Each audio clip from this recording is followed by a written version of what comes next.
Welcome to Slow and Steady, the podcast where you get to follow along as we build products in public. Each episode gives you an honest peek into our lives as we share our struggles, our wins, and everything in between. I'm Benedicte, and I'm feeling relieved. And I'm Benedikt. Today is March 31st. This is episode number 240, and I am feeling productive. What a good feeling. Relieved isn't a bad feeling either, even though No. Yes, the reasons aren't the nicest ones. So the trigger warning, if anybody wants to know, we're gonna touch on sad subjects. So my mom passed away, I guess a week and a half ago now, just a couple of days after we last recorded. Yeah. And at that time, I was very happy. I was like walking around town, like feeling very, free with spring and everything. I also think I might have known she had just moved care homes and things escalate in those kind of scenarios. I didn't think it was going to go this fast, but anyway, I am happy and relieved that she didn't end up laying in a bed at the care home for months and months and months. So for anyone who is listening, she has had early onset Alzheimer's. So we've been battling this or living with that for 10 years now. She got the diagnosis about 5 years ago, very late because of other health issues in the world at the time. So, it's been going. It's been a downhill. It's been very stressful as the care. We have a word in Norwegian, pårørende. I never really learned what that word is in English, where you're the person who's in charge of somebody who has has a diagnosis like this. Because my parents are long divorced. Like, they're not even divorced. They they were students. And I'm an only child, so it's been kind of on me fighting with different institutions and all of that, while also seeing your mom slowly just not being your mom anymore. So in that regards, I am relieved. And I finally have space for like good memories, which I think is which makes me most sad. See, now I get sad. It's that it's been so hard that I haven't had like the room in my brain for like all of the good memories. And now that all of the bad stuff is gone, like suddenly I can remember all the fun stuff we did. Like we went to a Prodigy concert when I was in 5th grade. Oh, really? Yes. Was that her favorite band or your favorite band back then? I don't think it was any of us favorite band, but it was something called Hyperstate in Oslo, which was the first like large rave party, and it was without a age. There was like no age criteria for it. Turns out, because most people were doing drugs, that there was like a very little like area with alcohol. So I think she heard about it on the radio and she called me. I was at my uncle's and she called me and she was like, "Do you want to go to Hyperstate?" I was like, "I don't know what that is." So we went to Hyperstate in 5th grade. Nobody in class believed me, and then I brought the glow sticks the day after to like show some proof. But it was and Prodigy was the main band that year. And it was around the same time we also went to Pink Floyd Division Bell concert. I think that was either 4th or 6th grade or like around the same time. So we've had a lot of fun, basically. Very much sounds like it, yeah. And, yes. I mean, we haven't talked about your mom a lot, but whenever you talked about your mom, I always felt like you look up to her and like she's been I guess most people's moms are big parts of their lives, but it feels like especially true for you. Yeah, she was awesome. And I also gotten a lot of messages from like friends that I had like way back when, even that has been where it turns out like she was a big part of their life, that like they've said things like, "Oh, she saw me." And my mom was like very direct and not like very cozy in a way, but I think she just accepted people, but then she would also just tell them off if they did things she didn't like. So I often thought like some of my friends would like, remember her more as like, telling them off for things. She would be like, "That's a stupid opinion. Like, why would you say that?" But most of them have kind of come back with like, "But she was like a person that saw me or just like let me be me and like just took you seriously." So I think a lot of people will show up for my I'm planning a celebration of life kind of thing in the backyard of a bar in Oslo that my mom used to hang at.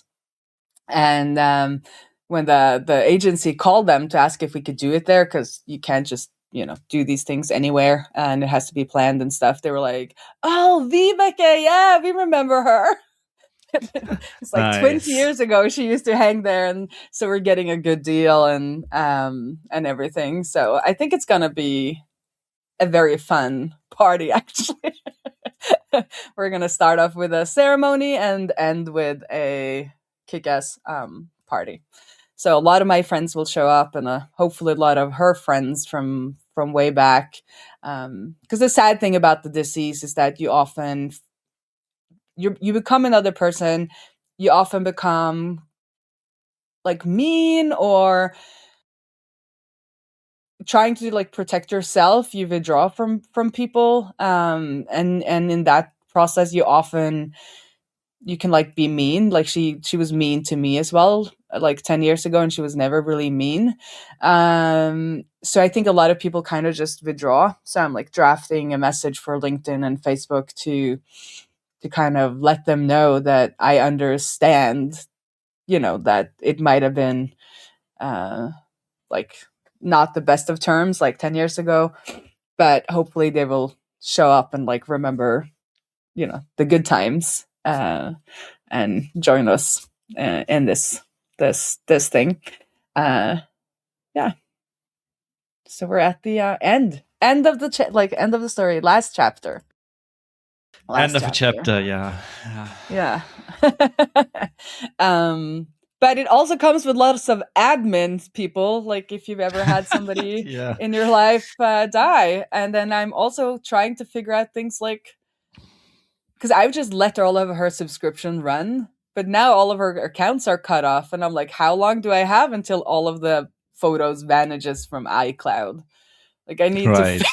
Like, if somebody knows, let me know. Like I'm trying to figure out how to like salvage. Like I don't really care about the emails and stuff. Like some things can just like, um but back in the day, you would just inherit a big box of images or photos, I guess. But now it's like, okay, I have to, I think, save them, or they might just like poof, Right. stop Disappear. paying. Yeah. So I have to figure those things out, and that's gonna take some. Yeah, that's not so relieving, but but it's part of life, right? Just got to do it. Right. Just Yeah. got to Yeah. do it. Yeah. So, anywho, change of topic. Yeah. Well, while we're at the topic of ending chapters, didn't you also end another chapter? I ended another chapter. So I realized with the new funding that We is getting, so I'm the CTO at We bike rental, long-term bike rental company, e-bike rental company. I don't have time to also do my work at Outseta properly. So I guess today is like officially my last day, but then somebody died, so I didn't get to do all of my transition items. So I'm going to be doing those in the coming weeks. But yeah, so that's also end of an end of another story, last or chapter. Yeah. It's been Has a also good. been a It's big been a, part of like the last 2 years or so, right? Like it's been a while. it's been a while. I think I was like looking at things. I think it's 3 years actually. And especially doing support almost every Right. Yeah. day.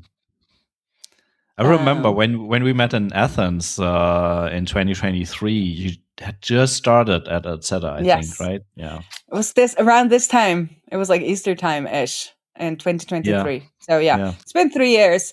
And I've been working part-time the whole time, and I've been doing like smaller things on the side. But now with which is going to be like probably not full-time, but I think brain space wise it's going to be full time, if you understand, Right. like Yeah. it's Yeah. not I necessarily totally going to take. understand. Yeah.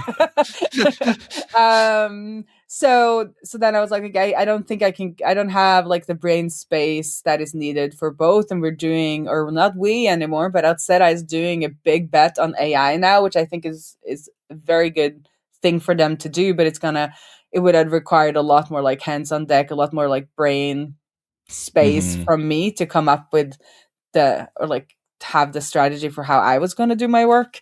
So um yeah, so I think it was best for everyone that I kind of it was a good time in a way with this new strategy, so that I wasn't like part of it and then Right. kind of dropped out. So it's going to be very interesting to be on the sidelines and see, because I really think like the AI focus is going to be good for them. The kind of system of record that we've been talking about, where Hmm. Outseta kind of has all the data on a customer and can really enable AI workflows. So that's going to be interesting to see. So Yeah, for sure. but if I feel like weirdly free, like doing, as you know, doing support every day does not feel that freeing. So I don't have to like run home and make sure I do support every day. I don't have to stay in Oslo to take care of my mother. I mean, we still have other obligations in Oslo, but like suddenly I could go on a long, and I will. I'm going to New York first weekend of May to like a bachelorette party ish thing. Um, and I don't have to like bring my laptop really, because I don't have to do support, Yeah, and nice. I have to do we work, but that's going to be much more like strategic, and also in and also coding work. But Ola will also do a lot of the coding work. But there's like, and even if there is a crisis in we, it can always wait 3 days. You Hmm. know, it's not like with your emails or without Setas things where, you know, we're running somebody else's operations. Right. You know, if our billing goes down, like we can manually fix that, you know, 3 days after. Then It's the invoice goes out 3 days later. It's not that yes, big of and a deal, right? Yeah. it's fine. So it's a different kind of. I'm looking forward to it being, yeah, more strategic and less kind of having to be hands on deck kind of work. Yeah.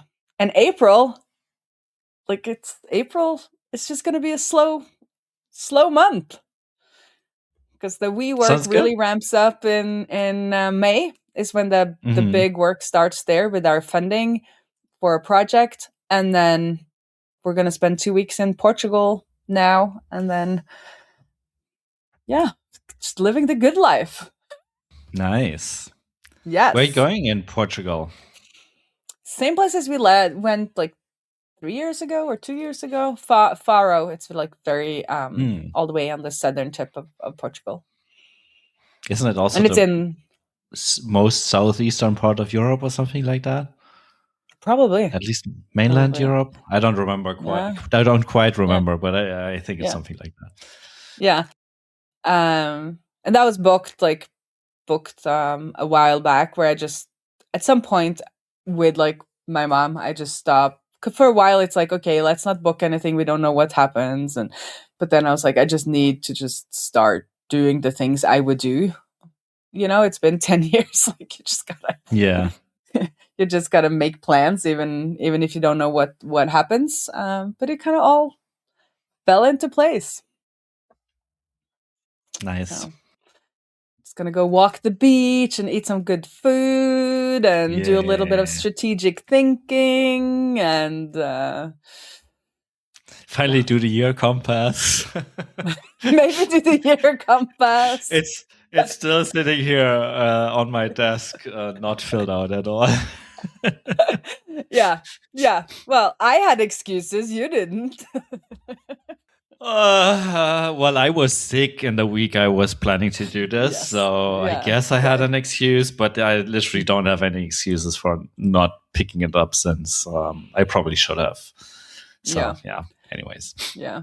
So, but fun. I have done some work. I can finish that before we jump over to you, which actually is on invoices. So the two things that happened with we was that we got funding for a project, but we also got funding for new bikes, or a way to finance new bikes. So we have new orders rolling in, and we really haven't had orders for a couple of years, like a year and a half, like one bike here and there if somebody resigned, but we didn't have bikes. So orders are starting to trickle in. So we're starting to see again some of the issues with our data model, because we have Right. repeat customers, but our system doesn't really allow for repeat customers. And so we have manual workarounds for a lot of these things. But one of the things that have been an issue for a long time is that if somebody doesn't have money on their card when we hand out the bike, so we do a payment intent, I guess, when you order, which is just like, you put your card in, the card gets checked to see if it's valid, but no money is being charged, because in Norway you're not allowed to charge for anything until it is actually shipped or actually handed out. And then on handout, they hand out the bike and they press the handout or fill out the handout form that then triggers a subscription. But if you have no funds on your card, the way Stripe handles this by default is that after 23 hours, if they never get to charge the money, the subscription is just vanishes. It's like, Really? because I think, in a digital world, it's like you don't want a subscription if there's no, and you would just stop giving them, access to Userlist, and they would have to like put in their card again and do it. And there is like some setting where you can have it, you can force it. So I did that first, but then at the you can do a setting that is like, okay, if the card is declined, don't try again, just like send an error message back that it's declined. So I think that's what I've set it to do now. But the people at the workshop wanted to still be able to hand out the bike, because it can often be like a lot of stuff happening at the workshop. So they didn't want to have to like retry, but we need to know, right? We need to know. So now, at least on our orders, if it fails, there is no Stripe subscription ID on the order anymore, and I can resurface the orders so that they can manually take it from there. Like, this will be much smoother when we redo the whole system, which we will be doing this year. But I, like, the operations guy was so happy that we finally figured a way, because what was happening in the code was that it was saving the subscription ID that came back, even if it failed, because it still, could do several new tries in the next 23 hours. So the order looked like it was going through properly. It had a Stripe subscription ID. But then when you try to follow that subscription ID, it's just like, I don't think you even find it in Stripe. It's like in this weird state that you can probably go and like look at like, because it's not expired. It's like not started. So they at least had an issue finding it in Stripe. I'm sure it's there because it's like legally, you can't just be, but the customer isn't. Yeah, it was a weird thing. Anyway, I found a hack. At least we're surfacing it now, and not giving people, letting them have a free bike for months until we realize what's up. I think there's a setting somewhere that allows you to specify what happens if a subscription payment fails repeatedly, and I think there's a setting to auto cancel, or I think what we have, we just like mark them as past due and just keep them there, and then handle this everything on our side. But maybe for you it's set to cancel. We have the same thing on subscriptions that have been started. So if you like, you've had it for 3 months and then your card is declined, it will be set to past due, and then we have a manual process to like follow up past due invoices. Okay. Because we don't have this. Like, I was like, it's not a problem in our system. But I think the difference is we have trials. So when you start a new subscription in Userlist, the subscription is created right away with a $0 charge. Like you always get a first invoice that's $0. And then 2 weeks after the subscription ends the trial period and then charges you again. And that, I guess, if that then fails, it's still set up, right? Like because I've been running. But I'm not sure what would happen if there was no trial. Maybe, yeah, that's probably the thing you're running into. Yeah, and I think there also, as I said, there's some setting where it's like, do you want it to error out on the first try so that like you get a reply back right away being like, okay, there's no money on this card, but the default is that it will try for 23 hours and then something there's probably more settings, right? But I am thinking that we need to do something similar where when people order, we set a free trial, and like I'm gonna have to research this, and if people know more, because I would love it for the subscription to kind of start, but then when we hand it out, we kind of just push it. Like we say, the free trial kind of ends as they get it handed out, and then we push the subscription date. Because there are, and we also might want to take a deposit, because we're allowed to take a deposit, but it has to be, named a deposit, and then that would have to be taken out of their first payment when it gets handed out. So I'm gonna. Isn't there also these are solvable issues? It's just that we haven't had time to look at it, but we have now. Nice, yeah. Isn't there also a way to pre-authorize a certain amount? So where you like not charge it, but like reserve a certain amount? Maybe that's something you could try looking into as well. Yeah, and that's what I see most like Norwegian web shops do, right? They just make sure that there was money, but it might still be gone when you want to. But I think I mean, at least the way I understand it with the pre-authorization is like you kind of mark it as claimed, and then it cannot be spent on anything else. Yeah, I'll have to look into the legality, because I know that we have very strict rules when it comes to online shopping, that like they can't claim the money until the shipment is actually for sure sent. While most like American systems just assume you just take the money and then you take the money and then run. Take the money and run. Well, like I know that in the Norwegian system it has to be like tied to the shipment. It has to go out of the store before you're allowed to claim the money. We'll figure it out. And it's not like we have that many customers. We just need to know so that we can follow up, because almost all of this follow-up happens manually, because as soon as they have the bike, as we talked about before, we cannot brick the bike. So we have to follow up people manually, because we have no way of kind of, take back the service or close up the service. You cannot remote disable the bike. No, but that is what the funding is for. So the large project we're doing is on IoT devices. And one thing we're going to explore is that you connect the IoT device to the engine. And if you haven't paid, the engine will not start. Then you have to still pedal yourself.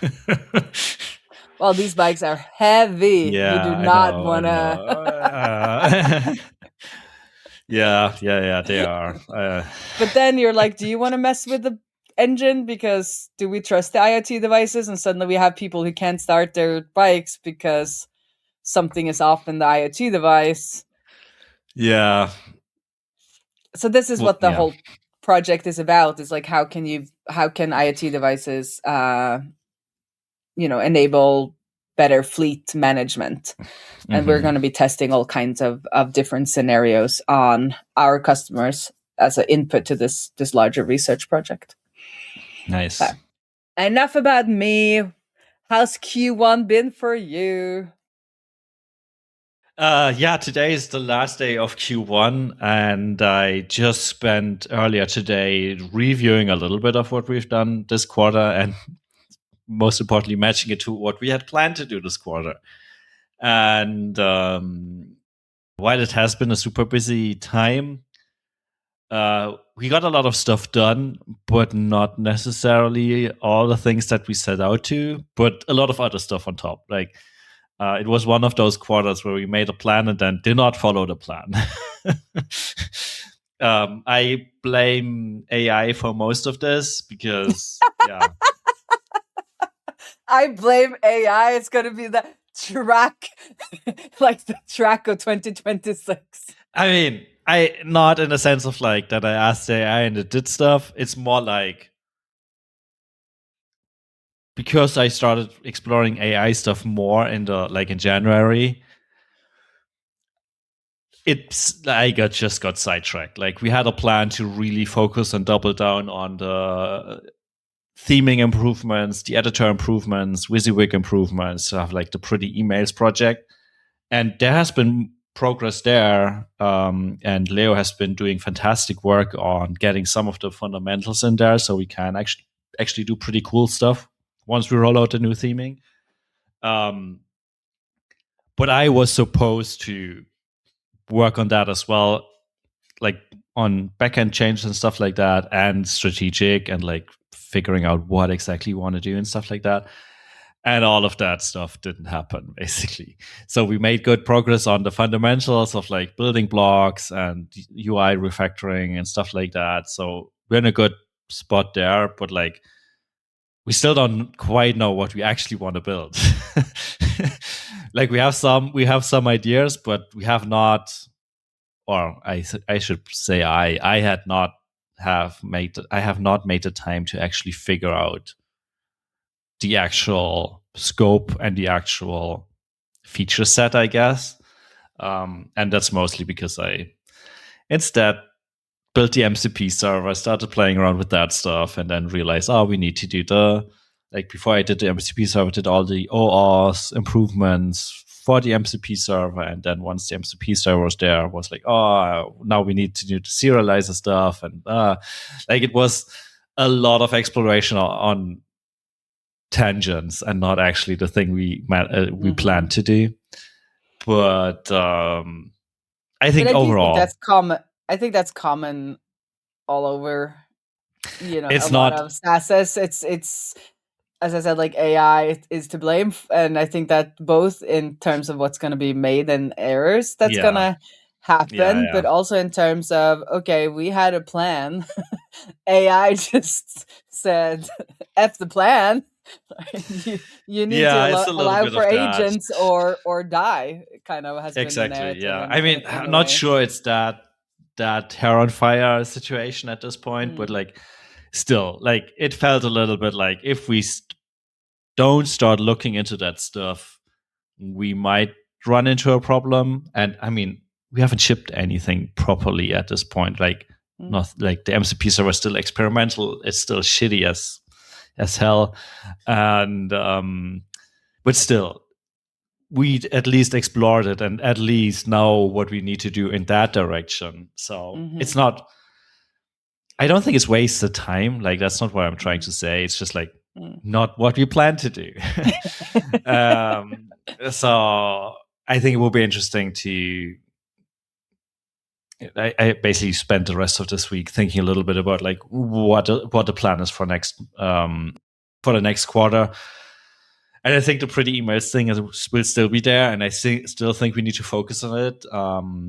But there will be a big chunk of AI related stuff in there, even though it's not necessarily directly AI into Userlist, but like improvements that help AI to work with the system. So yeah, it's going to be something like that. Anyways, that's the product side of things that happened in Q1. And I ended up doing a lot of marketing work. Like I recorded videos, even though it's only 2. And we improved the website quite a bit. Like we made a lot of changes on the website. So yeah, that's exciting. But anyways, apart from that, I took last week off, so not a lot of new stuff to talk about. What was funny though is that it took me until Friday to actually get into vacation mode. So the whole week. It basically took me the whole week. Yes. Problem was that we did see a database performance issue on Tuesday, which might be related to a change that I made the week before. that caused a little bit of more load on the database, and then it really started to become a problem on Tuesday. So I spent most of Wednesday fixing the performance issues. And there was a lot of like small stuff. I don't know. Like I ended up checking customer support way too much, and then got obsessed and looking into small little problems here and there. It's like I said I was going on vacation, but then I wasn't disciplined enough to actually take a step back. And as I said, by Friday, I was able to not think about work, but then it's the weekend. You should not be thinking about it. It's the weekend anyways, and then Monday I was back at work.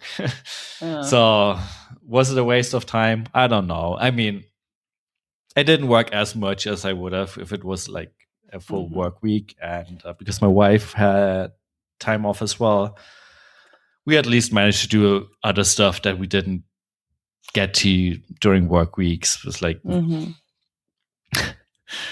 deep cleaning the bathroom and stuff like that. The fun stuff. You don't, yeah, the fun stuff. And then on top of that, our dishwasher broke. So that was another side project. Yeah, it got fixed today. We had a technician come over. But you didn't try to AI it? No, it was. I mean, we did some debugging, as you do, right? Like try to figure out where the problem is, and that all the signs pointed at the water stop thingy being broken, and we researched the replacement part. Like in theory, we could have ordered it ourselves, but it wasn't. It wasn't as simple as just like unplugging the old one, and well, in the end, it was as simple as unplugging and replugging. But it's not like there was a dedicated port where I could just screw it in. It was like taking out the whole machine, opening it up, and then unplugging a thing, plugging a new thing. In hindsight, now that I watched the guy do it, I could have done this myself. But knowing where that part is that I actually need to unplug, like that, like, yeah. I think in the end, we're going to pay about half the price of a new machine, like at least of this model, which is a super cheap model.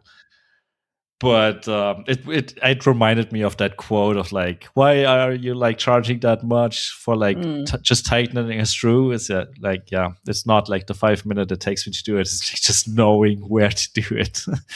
So yeah, now next time this particular thing breaks, I think I will be able to do it myself, but it was still good to have a professional do it. So, I think I need to learn because our cabin eats dishwashers. It's insane. Like we have 2 kitchens, 2 dishwashers, one by the ocean, like almost on the ocean, and one further up. And the one further up, it's an IKEA thing. It's been working since I remodeled these kitchens for my dad when I was like 18. It's like, that's an old dishwasher. And we had the same one downstairs, and it's like it broke after 2 years. I think it's like the salt sea or something in this house. But then after that, like whatever dishwasher we put in there doesn't last. And this isn't on an island. Like we have to get these over. It's a project. It's a project. Like my brother-in-law like ruined his back last summer. But it's so fun. It's a whole thing. And I realized that maybe now that, I have more brain space, maybe dishwasher fixing will be my new hobby, because this is a never-ending saga of this freaking cabin. Yeah. And I'm like, why don't we just not have a dishwasher? But I was voted down on that. So rightfully so. Right. Well, it's a summer vacation. Like I can do the dishes, maybe. But anyhow, we know. But people are used to dishwashers, so hopefully this new one will at least last this season, and then next season I will like become a pro dishwasher repair woman. I will Claude and YouTube whatever is the issue next time.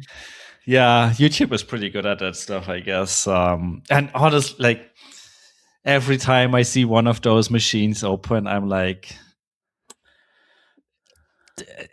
it's not like it's rocket science. It's literally just like there's a little motor there, and there's a tube there, and water goes in here, and then some stuff spins or whatever, and that's about it. Like it's not the most complicated machine, but like still, You I need was to a little bit know. worried about like not getting it open, then maybe screwing it up, and then it starts leaking, and I don't know. At least now someone else responsible for it. Exactly. That's what's good at the cabin. Like it's just like a wooden floor that already has holes in it that is actually right down to the ocean. Like it's not that much that can be, not that many other people that will be affected if I don't do my Right. job right. So yeah, this it's is a good sandbox environment to start learning how to fix learning dishwashers. about dishwashers. Same thing in my house. Actually, I live in an old factory, so we actually have 2 drains in our like main part of the house, and tiled floor, and we don't know where the drains go, but there are drains, so we can also have a flood in our house without any real repercussions. I'm not excited about flooding this house, especially as we're renting and all of the headaches that come with that. And yeah. Anyway, Anywho, so very segue or not segue, side quest. This was a side quest. Side quest, yeah, it was a side quest. The other thing that I mentioned in the last couple of episodes was that we're working on the serializer implementation. I think it's basically done. I think my to-do list of things I need to do is basically done. That right now there's a failing test. I need to look into it, but for the most part, it's working. It's working with the UI connected to it. So the only remaining stuff I need to do is like polish it a little bit and clean up some stuff here and there. And then the hard part is like building up the courage to actually deploy this to production. I think this will be the hardest part, but I need to make sure that I do this eventually, because if I don't, this will be sitting there for the next couple of months and rot and not get used, and then eventually I'll throw it away and not use it ever. So I believe in you. Wish me luck. I mean, the Easter holidays are coming up this week, so I'll probably not do it this week, but I think this is a project for next week to just like ship it and be done with it. Yeah, do you think but you other have to than that, babysit it after shipping it? Like you need to be able to babysit it a oh, little bit. for sure. Okay. Yeah. I mean, we have a pretty extensive test suite and everything, and I try to use the AI as much as I can, but there's probably an edge case here and there that I didn't think of. Something that's not properly tested, or it's just something that someone figures out that I hadn't thought about. So it will need some babysitting, but then hopefully we'll be fine. So yeah, project for next week, I guess. Well, we're going to be excited to hear about it in 2 weeks. Yeah. Maybe horror stories or success stories, or me chickening out and not doing it. It's one of those 3, I guess. You will get a virtual gold star from me in 2 weeks if you've shipped it. Nice. Yeah, while you're on vacation, right? Yes. Well, I guess that's it from my side. Yeah. Because of vacation, nothing much happened, I guess. So that's it. It's going to be an interesting update in 2 weeks. I'm on vacation in Portugal. There is Easter vacation. So all we'll talk about is Benedict's serializer being shipped. Yeah, now you're putting me on the spot. I'm not sure I like that. Anyways, yeah, we'll see. Like, stay tuned for the big reveal. Did Benedict ship the actual thing, or did he not? Well, I guess that's see you around the interwebs. Absolutely. Bye-bye.